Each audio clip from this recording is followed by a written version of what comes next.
इस वीडियो में आप देखने जा रहे हैं क्लास 10th के फिजिक्स का टोटल लेसन का टेस्ट। सबसे पहला प्रश्न और दूसरा तीसरा प्रश्न प्रकाश का परावर्तन चैप्टर से है। सबसे पहला प्रश्न देखिए, प्रकाश किस प्रकार का तरंग है? ऑप्शन है अनुप्रस्थ तरंग, अनुदैर्घ्य तरंग, विद्युत चुंबकीय तरंग या फिर ए एंड सी दोनों। बताइए सही जवाब क्या होगा। पहले प्रश्न का सही जवाब होगा option number D, A and C दोनों, क्योंकि प्रकाश अनुप्रस्थ तरंग भी होता है और विद्युत चुंबकीय तरंग भी होता है। अब सवाल ये उठता है कि प्रकाश अनुप्रस्थ तरंग है तो क्यों है और विद्युत चुंबकीय तरंग है तो क्यों है। तो आप जानते हैं कि प्रकाश निर्वात में भी गमन कर सकता है और प्रकाश निर्वात में भी गमन कर सकता है, इसलिए प्रकाश विद्युत चुंबकीय तरंग है। और प्रकाश अनुप्रस्थ तरंग क्यों है? क्योंकि प्रकाशीय तरंगों का दोलन तरंग संचरण के दिशा के लंबवत होता है, इसलिए प्रकाश अनुप्रस्थ तरंग भी है। नेक्स्ट प्रश्न, निम्नलिखित में से कौन एक अदीप्त या अप्रदीप्त या अदीप्तिमान पदार्थ है? ऑप्शन है सूर्य, तारे, चंद्रमा। इसका सही जवाब होगा चंद्रमा। चंद्रमा अदीप्त है, नॉन लुमिनस है, क्योंकि चंद्रमा के पास अपना प्रकाश नहीं होता है। क्वेश्चन नंबर 3, जिस दर्पण का परावर्तक सतह वक्र होता है उसे क्या कहते हैं? ऑप्शन देख लीजिए, सही जवाब बताइए। तीसरा प्रश्न का सही जवाब होगा गोलीय दर्पण। जिस दर्पण का परावर्तक सतह वक्र होता है उसे गोलीय दर्पण कहते हैं। आपसे कोई पूछेगा गोलीय दर्पण किसे कहते हैं, बताइएगा। जिस दर्पण का परावर्तक सतह वक्र होता है उसे गोलीय दर्पण कहते हैं। जिस दर्पण का परावर्तक सतह समतल होता है उसे समतल दर्पण कहते हैं। जिस दर्पण का परावर्तक सतह उभड़ा हुआ होता है उसे उत्तल दर्पण कहते हैं। जिस दर्पण का परावर्तक सतह धंसा हुआ होता है उसे अवतल दर्पण कहते हैं।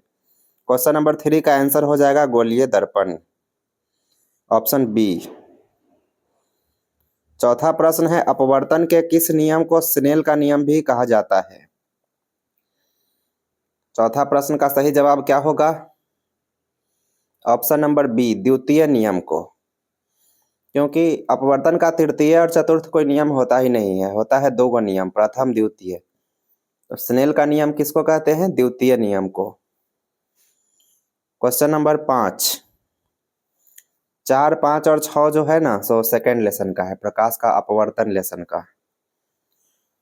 तो क्वेश्चन नंबर 5 देखते हैं, शीशा की अपेक्षा हवा कैसा माध्यम है? तो शीशा की अपेक्षा हवा जो है ना सो विरल माध्यम होता है, क्योंकि हवा का घनत्व कम होता है।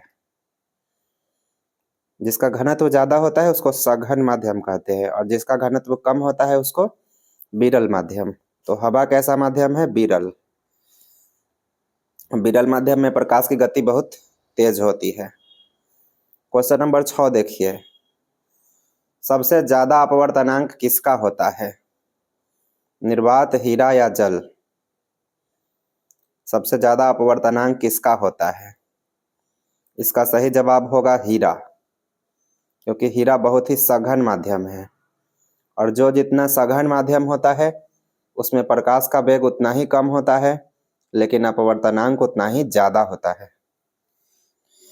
क्वेश्चन नंबर 7 देखिए, 7 है, मानव नेत्र के सफेद भाग को क्या कहते हैं? ऑप्शन है आइरिस, पुतली, दृष्टिपटल, स्क्लेरोटिक। बताइए सही जवाब क्या होगा। इसका आंसर होगा सही जवाब ऑप्शन नंबर डी, स्क्लेरोटिक। इसको श्वेत पटल भी कहते हैं।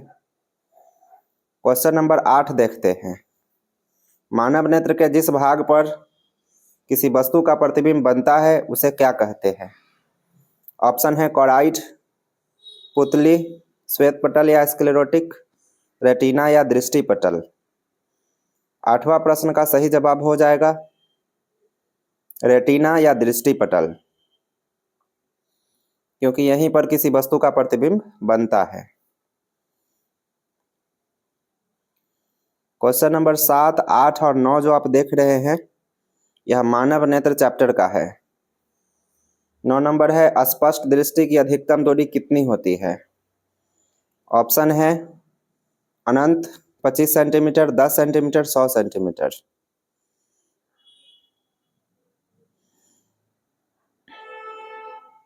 सही जवाब क्या होगा क्वेश्चन नंबर 9 का?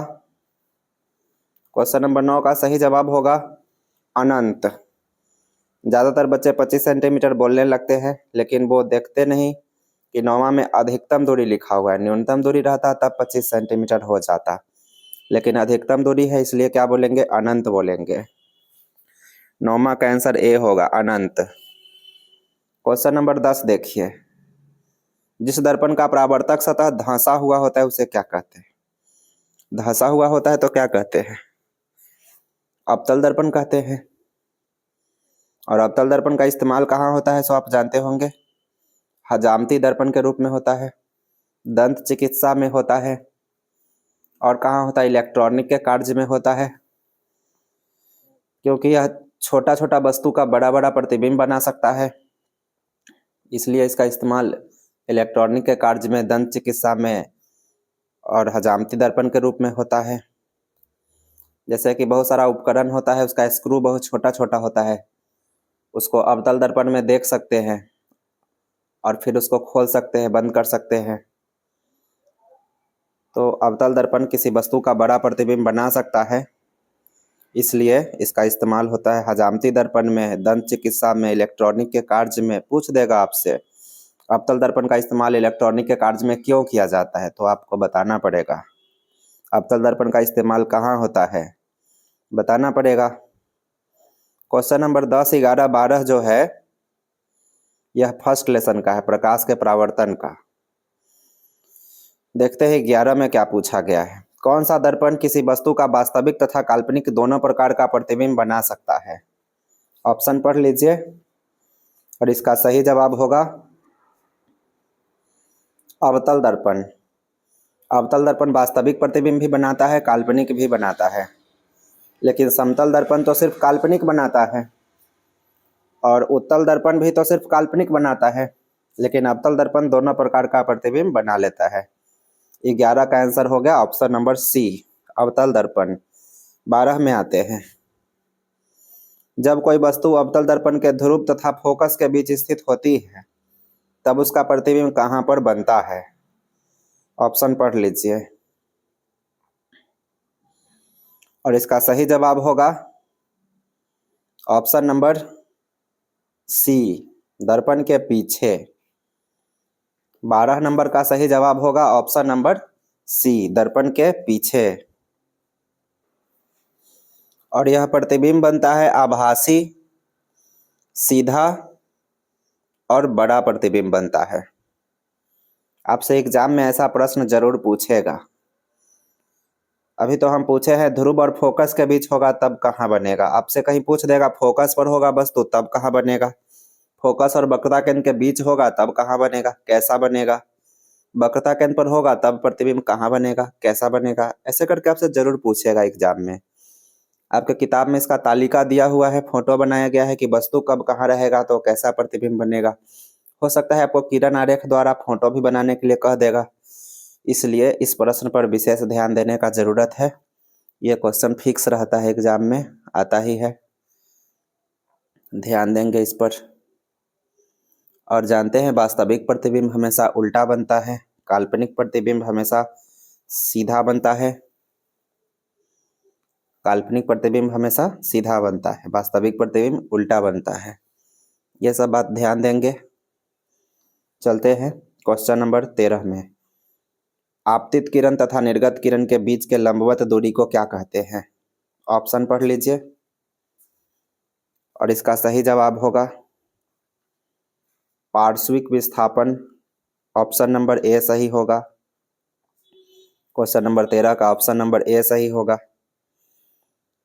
इसको समझने के लिए आप क्या करिएगा, किताब में प्रकाश का अपवर्तन वाला पिक्चर देख लीजिएगा। शीशा में प्रकाश का अपवर्तन दिखाया गया है और बाहर जो किरण निकलता है, निर्गत किरण, और एक डॉटेड लाइन से आपतित किरण भी बाहर निकाल दिया जाता है काल्पनिक रूप से। देखिएगा दोनों के बीच की दूरी को पार्श्विक विस्थापन लिखा रहता है, याद रखिएगा। क्वेश्चन नंबर नेक्स्ट देखते हैं। अभी चल रहा है 13, 14, 15। 13, 14, 15 जो क्वेश्चन है प्रकाश का अपवर्तन चैप्टर का है। चलिए 14 देखिए। प्रिज्म में कितने सतह होते हैं? ऑप्शन है 2, 4, 5, 6। तो 14 का सही जवाब हो जाएगा ऑप्शन नंबर सी, 5 सतह। प्रिज्म में 5 सतह होते हैं। इसमें 3 सतह होता है वर्गाकार और 2 सतह होता है त्रिभुजाकार। और प्रिज्म सूर्य के श्वेत प्रकाश को क्या करता है? 7 रंगों में बांट देता है। और प्रिज्म के पास कोई पर्दा लाते हैं व्हाइट कलर का, तो उस पर 7 रंग को देख सकते हैं। और उस पर्दा को क्या कहते हैं? वर्णपट या स्पेक्ट्रम भी कहते हैं, जिस पर आप 7 रंग को प्राप्त करते हैं। प्रिज्म से निकलने वाले 7 रंगों को प्राप्त करते हैं, उसको कहते हैं क्या? स्पेक्ट्रम या वर्णपट। चलिए क्वेश्चन नंबर आप जान गए हैं 14। प्रिज्म में 5 सतह होते हैं। नेक्स्ट 15 नंबर, पानी का अपवर्तनांक कितना होता है? पानी का अपवर्तनांक होता है 1.33। क्वेश्चन नंबर 13, 14, 15 जो आप देख रहे थे सेकेंड लेसन का प्रकाश का अपवर्तन। अब चलते हैं 16, 17, 18। मानव नेत्र लेसन से है 16, 17, 18। सवाल है प्राथमिक इंद्रधनुष का सबसे आंतरिक रंग कैसा होता है? प्राथमिक इंद्रधनुष का सबसे आंतरिक रंग होता है बैंगनी, और सबसे बाहरी रंग अगर पूछता तब आप लाल बोलते। आंतरिक पूछा है तो बैंगनी बोलिएगा। और यही प्राथमिक के जगह द्वितीयक इंद्रधनुष पूछता तब इसका आंसर सीधे उल्टा हो जाता। द्वितीयक इंद्रधनुष का आंतरिक रंग हो जाता है लाल, बाहरी होता है बैंगनी। लेकिन यहाँ प्राथमिक इंद्रधनुष है, प्राथमिक इंद्रधनुष का सबसे आंतरिक रंग कैसा होगा? तो बैंगनी बोलिएगा, ऑप्शन नंबर सी बोलिएगा। इंद्रधनुष का डिटेल्स आप पढ़ लीजिएगा। इंद्रधनुष किसे कहते हैं, यह कितने प्रकार का होता है, इंद्रधनुष कब बनता है, किधर बनता है, ये सब बात पढ़ लीजिएगा। ऐसे हमारे शॉर्ट्स वीडियो में डाला गया है, इंद्रधनुष के बारे में भी डिटेल्स डाला गया है शॉर्ट्स वीडियो में ही लिख करके। चलिए नेक्स्ट प्रश्न देखते हैं। 16 का आंसर सी हो गया। 17 देखते हैं, आसमान का असली रंग कैसा है? सफ़ेद है या नीला है या काला है या लाल है, बताइए।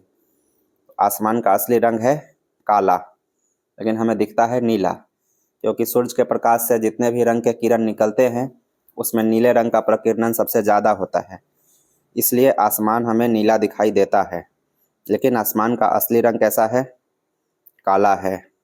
जब आप चांद पर जाएंगे और वहाँ से देखेंगे तब आपको आसमान काला दिखेगा। चलते हैं नेक्स्ट प्रश्न के पास। क्वेश्चन नंबर 18,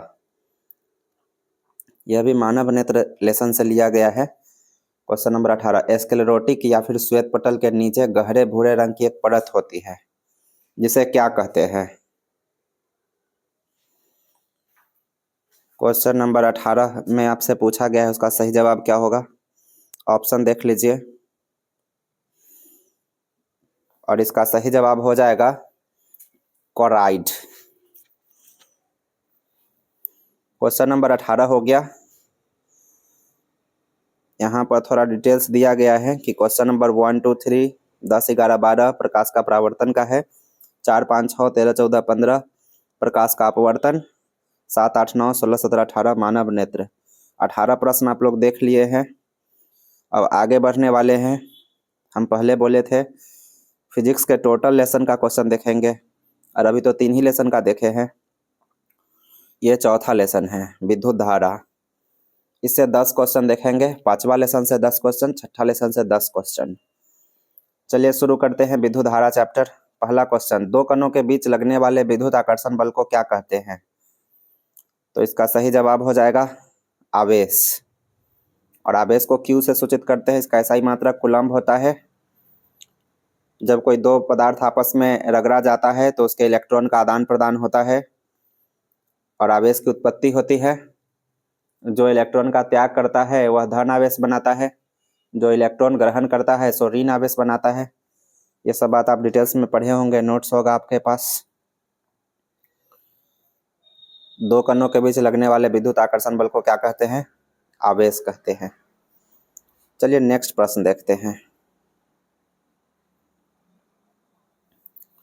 जिस पदार्थ से विद्युत धारा का प्रवाह नहीं हो सकता है उसे क्या कहते हैं?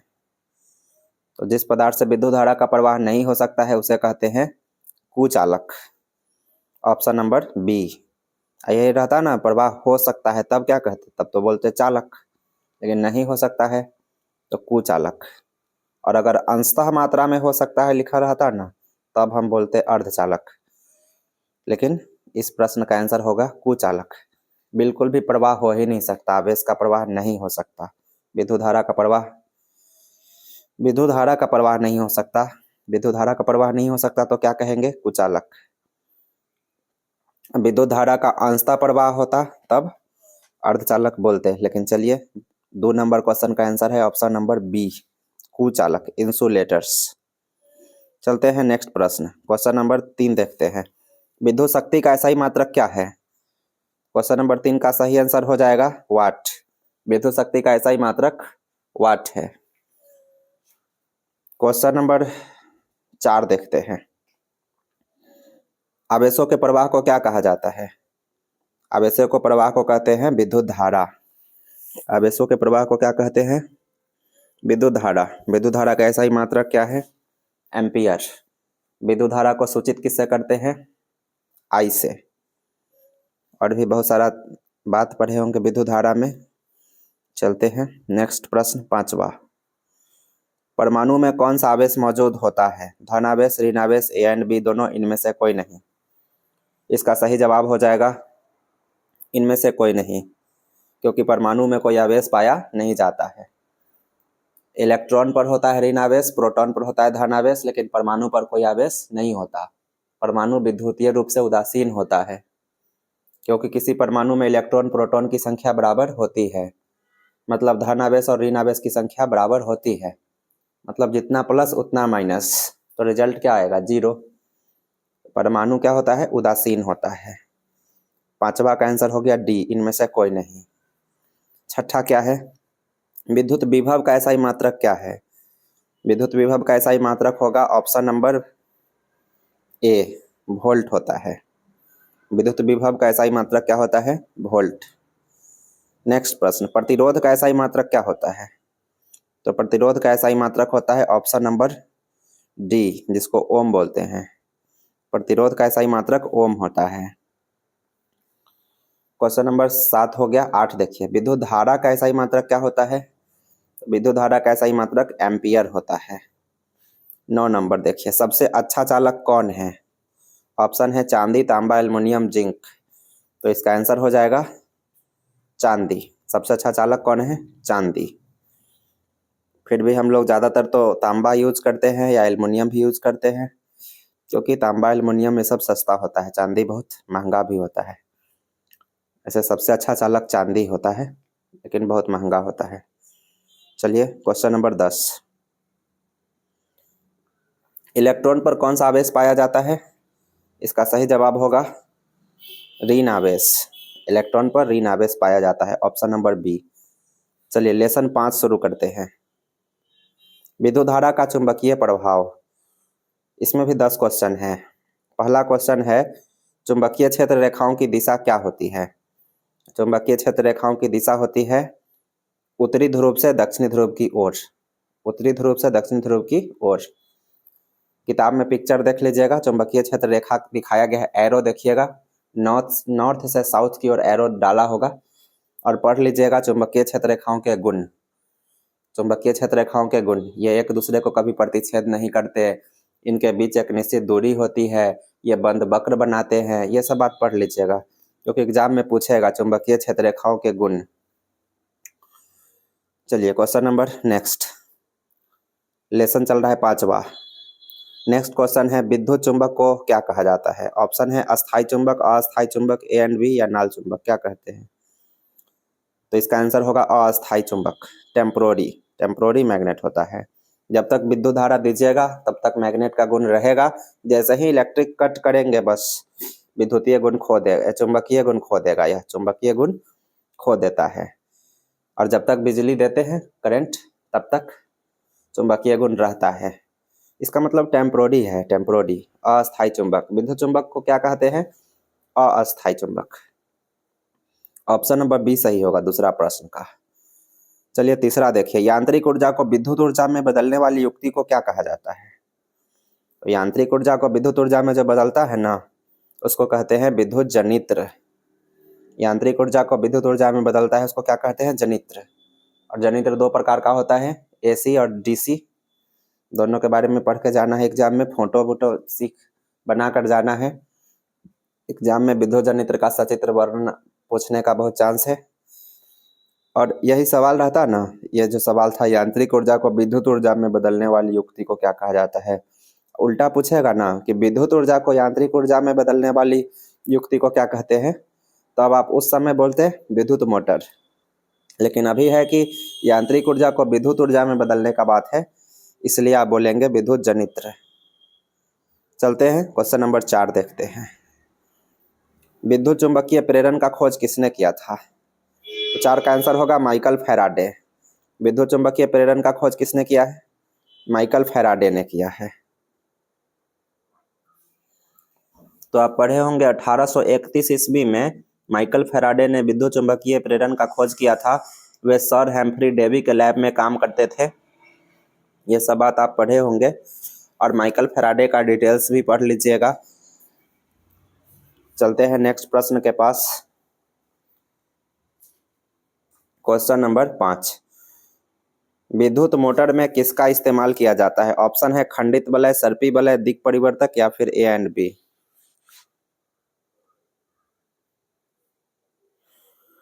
क्वेश्चन नंबर 5 का सही जवाब हो जाएगा खंडित वलय। चलते हैं क्वेश्चन नंबर 6 देखते हैं। घरों में प्रयुक्त होने वाली विद्युत धारा की आवृत्ति कितनी होती है। इसका सही जवाब होगा 50 हर्ट्ज। क्वेश्चन नंबर 7 देखते हैं। फ्लेमिंग के दक्षिण हस्त नियम के अनुसार दाहिने हाथ की तर्जनी उंगली किसे व्यक्त करती है। इसका सही जवाब हो जाएगा चुंबकीय क्षेत्र की दिशा को व्यक्त करती है। याद करके जाइएगा, फ्लेमिंग का दक्षिण हस्त नियम, वाम हस्त नियम, मैक्सवेल का दक्षिण हस्त नियम याद करके जाइएगा। क्वेश्चन नंबर 8 देखिए। मैक्सवेल के दक्षिण हस्त नियम के अनुसार अंगूठा क्या व्यक्त करता है। तो अंगूठा व्यक्त करता है धारा की दिशा, और हाथ की शेष 4 अंगुलियां चुंबकीय क्षेत्र की दिशा व्यक्त करती है, अंगूठा व्यक्त करता है धारा की दिशा। क्वेश्चन नंबर 9, सबसे पहले किसने बताया था कि विद्युत धारा चुंबकीय क्षेत्र उत्पन्न करता है। इसका सही जवाब हो जाएगा ओस्ट्रेड ने बताया था। क्वेश्चन नंबर 10 क्या है, 10 है ऊर्जा के 10 है ये चुंबक में कितने ध्रुव होते हैं। चुंबक में होते हैं 2 ध्रुव, उत्तरी ध्रुव, दक्षिणी ध्रुव। लेसन नेक्स्ट है लास्ट, ऊर्जा के स्रोत। इसमें 10 प्रश्न है। वैसा पदार्थ जिसके दहन के फलस्वरूप ऊर्जा प्राप्त होती है उसे क्या कहते हैं। ऑप्शन पढ़ लीजिए। इसका सही जवाब हो जाएगा ईंधन। पढ़ के जाइएगा, अच्छा ईंधन किसे कहते हैं। ईंधन किसे कहते हैं, तो वैसा पदार्थ जिसके दहन के फलस्वरूप ऊर्जा प्राप्त होती है उसे ईंधन कहते हैं। नेक्स्ट प्रश्न है, निम्नलिखित में से कौन ऊर्जा का अनवीकरणीय स्रोत है। तो इसका सही जवाब हो जाएगा ऑप्शन नंबर बी, कोयला। कोयला एक बार खत्म हो जाएगा तो फिर दोबारा प्राप्त होने में कितना साल लगेगा, सोच लीजिए। लाखों साल लग जाएगा ना, एक बार खत्म हुआ तो। अनवीकरणीय, नॉन रिन्यूएबल सोर्स है कोयला। नेक्स्ट 3 नंबर, पवन चक्की से पवन ऊर्जा को विद्युत ऊर्जा में बदलने के लिए कम से कम हवा का वेग कितना होना चाहिए। तो कम से कम भी अगर होना चाहिए तो कितना होना चाहिए, ऑप्शन देख लीजिए। इसका सही जवाब हो जाएगा 15 किलोमीटर पर आवर कम से कम। इससे थोड़ा मोड़ा ज़्यादा होगा तो और अच्छा, कम से कम होना चाहिए तो 15 किलोमीटर पर आवर। नेक्स्ट प्रश्न, E बराबर mc² समीकरण किसने बताया था। इसका सही जवाब हो जाएगा option number D, Albert Einstein ने बताया था। क्वेश्चन नेक्स्ट देखते हैं। सौर कुकर 2 से 3 घंटों में कितना तापमान प्राप्त कर लेता है? ऑप्शन देख लीजिए और इसका सही जवाब हो जाएगा 100 डिग्री से 140 डिग्री सेल्सियस तक प्राप्त कर लेता है। नेक्स्ट प्रश्न, क्वेश्चन नंबर 6, बायोगैस का मुख्य घटक कौन है? बायोगैस का मुख्य घटक है मीथेन, क्योंकि बायोगैस में मीथेन सबसे ज़्यादा पाया जाता है। क्वेश्चन नंबर 7, पवन ऊर्जा का ज़्यादा इस्तेमाल कौन सा देश करता है? इसका सही जवाब हो जाएगा option number D, Denmark. Question number 8, सौर सेल बनाने के लिए किसका उपयोग किया जाता है? इसका सही जवाब हो जाएगा option number B, silicon. Question number 9, भारी नाभिक के टूटने की क्रिया क्या कहलाती है? तो भारी नाभिक टूटता है ना, तो इसको कहते हैं नाभिकीय विखंडन, कहते हैं विखंडन। लेकिन जब हल्का नाभिक आपस में जुड़ता है ना, तब इस क्रिया को कहते हैं नाभिकीय संलयन। इस तरीके से आपको हम 48 क्वेश्चन दिखा दिए हैं, 48 प्रश्न दिखाए हैं। टोटल फिजिक्स का एक तरह से हम रिवीजन कराने का प्रयास कर रहे थे। लेसन 1 से लेकर 6 तक पूरा डिस्कशन किए हैं ऑब्जेक्टिव क्वेश्चन को। वीडियो अगर अच्छा लगा हो तो लाइक ज़रूर करेंगे। कोई भी बात पूछना हो तो कमेंट भी कर सकते हैं, शेयर कर सकते हैं, चैनल सब्सक्राइब कर सकते हैं, ताकि हम और भी अच्छा वीडियो आपके लिए लेकर आ सकें। तो इस वीडियो में इतना ही, मिलते हैं फिर नेक्स्ट वीडियो में।